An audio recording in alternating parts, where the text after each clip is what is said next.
অবদান আরো বাড়বে, কারণ আজকে আমরা সবাই দেখতে পাচ্ছি, আপনারাও দেখতে পাচ্ছেন, মানুষের যে স্বতঃস্ফূর্ত আজকে এই মিছিলে অংশগ্রহণ করা, এটা কিন্তু স্পষ্ট বার্তা।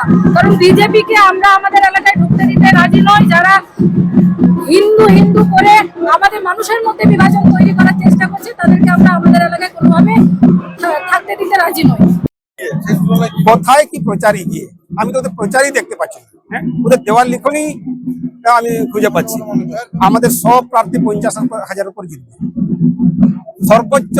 এইবারের ভোটটা আমাদের দল, আমাদের প্রার্থী দিদির হাতকে শক্ত করার জন্য সর্বোচ্চ রেকর্ড মার্জিনে জিতবে। মানুষের সঙ্গে মিশে কিংবা কয়েকদিন আগে অভিষেক বন্দ্যোপাধ্যায়ের প্রোগ্রাম দেখেই পরিষ্কার ভাবে আমরা বুঝতে পেরেছি মানুষ কিন্তু 23শে এপ্রিল জোড়া ফুলে ভোট দেওয়ার জন্য রেডি হয়ে গেছে।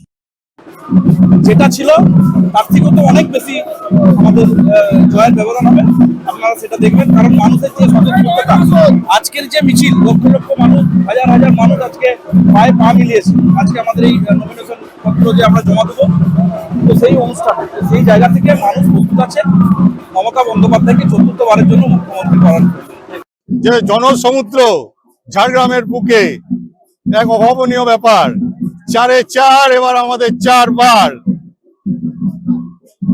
আমরা প্রায় 50-এর উপরে হাজারের ভোটের ব্যবধানে আমরা প্রতিটা 4টে সিটি আমরা জিতবো।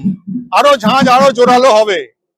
যত আমরা মাঠে থাকবো, পথে থাকবো, ততই আমরা আরো ঝাঁঝ আপনারা দেখতে পাবেন। আপনারা দেখছেন বর্তমানসময়.com।